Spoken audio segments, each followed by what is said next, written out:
All right, let's dive right into this explainer. Today, we're looking at a truly catastrophic scenario where the stakes are, well, massive and global, but the drama itself is highly, almost uncomfortably personal. Welcome to our breakdown of the dark matter disaster. We're going to look at the anatomy of an apocalypse and see exactly what it takes to survive when the universe literally throws everything it has at you.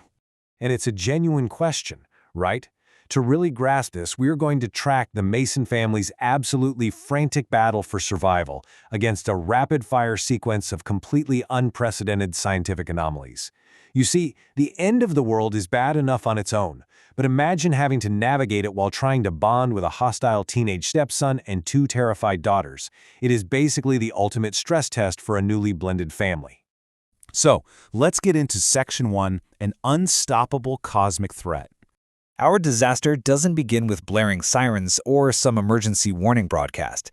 It actually starts with a terrifying astronomical discovery that the government decides to keep completely hidden, just to prevent mass panic.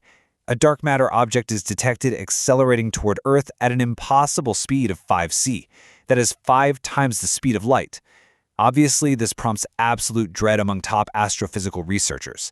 The military is put on high alert, continuity plans are instantly initiated, because they know there is absolutely no stopping this thing.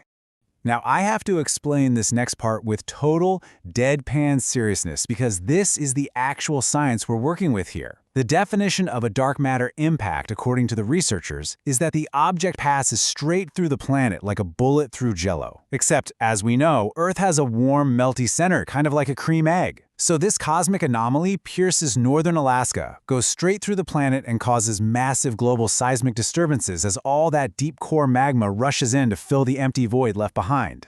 Moving on to Section 2, Ground Zero, Los Angeles. As that dark matter punches a literal hole through the Earth, a catastrophic 9.2 magnitude earthquake just hammers LA. And sitting right in the crosshairs of all this destruction is the Mason family. What's so wild is how their physical separation right at this moment perfectly mirrors their fractured state as a family.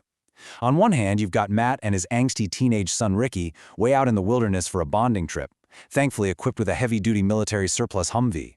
But on the other hand, his new wife Joanna is trapped in a collapsing downtown LA high-rise with her two stepdaughters, Cassie and Kaylee. It's the worst possible timing for all this internal conflict and Ricky's resentment about Joanna being his new stepmother. That man, Johanna instantly proves her fierce protective instincts. She executes a flawless, if brutal, survival plan. First, she calmly instructs the girls to apply pressure to their bleeding wounds. Second, when she gets pinned under debris, she directs them to use construction rebar as a lever to free her leg. Third, and this is grim but necessary, she tells them to simply ignore the deceased neighbors in the stairwell and keep moving. And finally, she even manages to guide their 90-year-old neighbor, Mr. Gianelli, out of the collapsing building. And you've got to hear how she manages this, because it brilliantly illustrates Johanna's intense brand of parenting. To keep the girls from totally panicking amidst the falling rubble and all the blood, she drops this incredibly hardcore anecdote. She tells them about a friend who got her arm cleanly cut off in an avalanche in Nepal and carried it down the mountain in her other hand. It's a shocking story, sure, but it works flawlessly to show the girls that a little blood and a collapsed building, that's nothing they can't handle.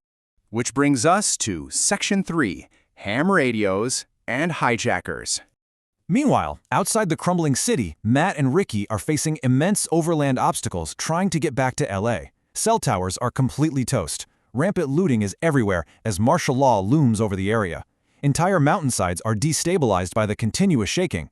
And worse, Matt's military surplus Grunt Mobile becomes a prime target for armed hijackers. It gets super tense, but Matt and Ricky manage to de-escalate a standoff, keep their vehicle, and even end up rescuing another stranded survivor named Rodney in the process. So the real make-or-break point here is communication. With modern cell service completely non-existent, they have to rely on analog tech. They turn to an old shortwave ham radio Matt happened to pack in the Humvee. Johanna, meanwhile, somehow manages to dig up a ham radio in a looted electronics store. Using their old call signs, W9GFO and W7THX, they actually manage to make contact across the ruins of the city. All right, Section 4, the escalating apocalypse. Just as the family finally establishes communication, we find out the initial earthquake was basically just a foreshock to a much more terrifying sequence of planetary events. Here is how this crazy chain reaction builds. First, the dark matter object strikes Earth. Second, the magma plug collapses to fill that planetary void. Third, this creates superheated air that generates a negatively charged atmospheric static vortex way up in the thermosphere. And fourth, the massive oceanic displacement triggers a 100-foot mega tsunami radiating right through the Pacific. 30 miles. That is the terrifying number the emergency broadcast system pushes out. They're warning that a tsunami exceeding 100 feet in height will inundate the entire West Coast up to 30 miles inland. And the Mason family has less than 30 minutes before it hits Southern California. But unbelievably, the tsunami isn't even the final boss of this disaster. Scientists realize that the atmospheric vortex created by the Earth's core is expanding exponentially. While the Coriolis effect might eventually dissipate it down at the equator, the short-term forecast is, well, bleak. As the scientists put it, the mother of all electrical storms will literally scour every sign of life from the face of North America. So, into Section 5, the Desert Sanctuary. Faced with total continental destruction, they have literal minutes to coordinate an extraction plan. Johanna leverages her dirt biking skills big time. After leaving the elderly Mr. Gianelli resting safely in the sun, she actually fights off a looter to secure a motocross bike. She uses it to thread through the gridlocked, panicked streets of LA with her stepdaughter holding on. Meanwhile, Matt is frantically driving the 4x4 Humvee down from the unstable mountains into the hills above the city. But here's the problem. How do they coordinate a meetup over an open radio channel full of desperate people? In just a brilliant moment of quick thinking, Matt transmits this message. Meet us in the hills, where we had our third date. He uses their romantic history as a coded rendezvous point. It ensures only his wife knows exactly where to meet, keeping them totally safe from anyone who might be listening in and looking to jack their Humvee. And here is the final run. Step 1. The family successfully reunites at their third date picnic spot in the hills. Step 2. They all pile into that heavy-duty Humvee. Step 3. Ricky actually takes the wheel to outrun the encroaching tsunami and that deadly atmospheric vortex.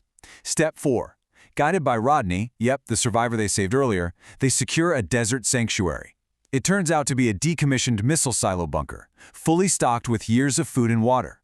They lock those massive doors just as the surface of North America is completely annihilated. So jumping ahead a year, the data tells a whole new story. Geological data confirms the faults have finally stabilized, and scientists are predicting no major earthquakes for another 100 years. Scouting teams are even allowed to return to the ruins of Los Angeles.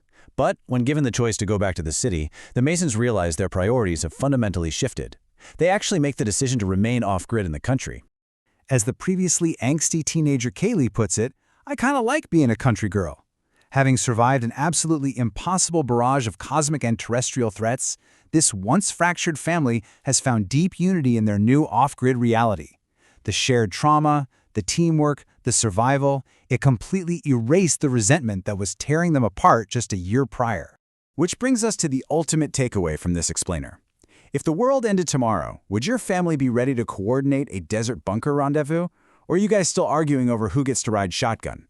It really leaves us to wonder, does it actually take the literal fiery end of the world to finally bring a family together? Keep that in mind next time you're arguing about chores. Thanks for joining me for this explainer, and I'll catch you next time. Hey guys, for watching video and like and subscribe. Thank you.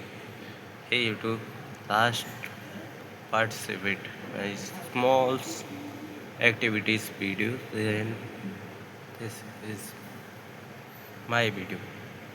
Okay, last.